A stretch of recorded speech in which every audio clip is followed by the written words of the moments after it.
This video is on adding user accounts in AQUARIUS WebPortal. We're using version 2017.8.5, so let's have a look. Okay, so you'll see I'm in the admin section under security. There I've used the drop-down menu to navigate there. The people tab is actually what we want to be on. Okay, so for this demonstration, I'd like to just set up a user in the system that's going to be, say, just a user named John. So click on the Create Person up in the top there, and we will go John Doe.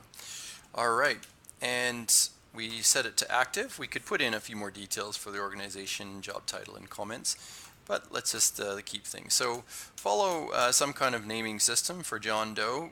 So it could be, John.Doe, and that's what would be used there if you use the WebPortal account. But let's just let's have a look. Security role, we do want to give John access to the admin section. So rather than full administrator access, I'm just going to use the security role I've set up called Read All, which just gives him read-only access. And the view group, haven't actually set up one that's associated just for his needs, but you can work on that and actually create some settings just for his needs. For full access to locations, I'm going to say yes. Of course, you could limit some by folder. Full access to parameters, we'll say yes, and of course you could limit that full parameter list as well.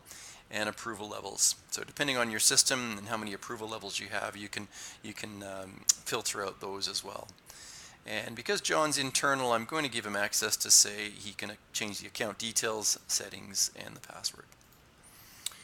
Alright, if we want John to receive notifications, we would set up an email address for him and put in his name there. And similarly with text message there, if we have a system set up to convert the emails into text message, we'd need to put his phone number in, so that would work. And then of course we could add him to the distribution group.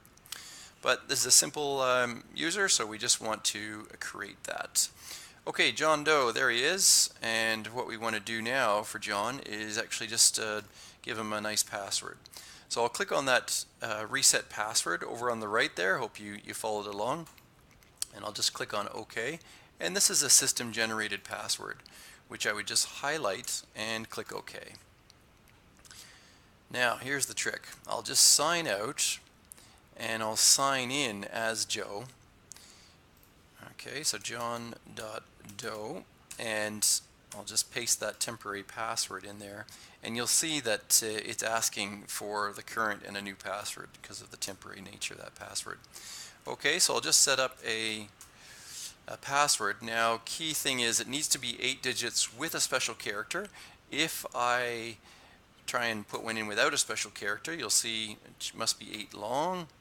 Okay, and then it must have 1 special character. Okay, so there you go. And then they have to match, of course.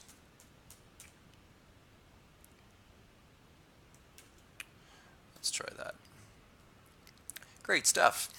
Okay, so John's good to go, and we could share that password with him. And of course, if we go down to the admin section for him, you can see if I even navigate to the people section, there is no create person there because he's only got read-only access to the whole administrator section. And that brings us to the end of the video on creating user accounts. So, thank you very much for using AQUARIUS. Talk to you later.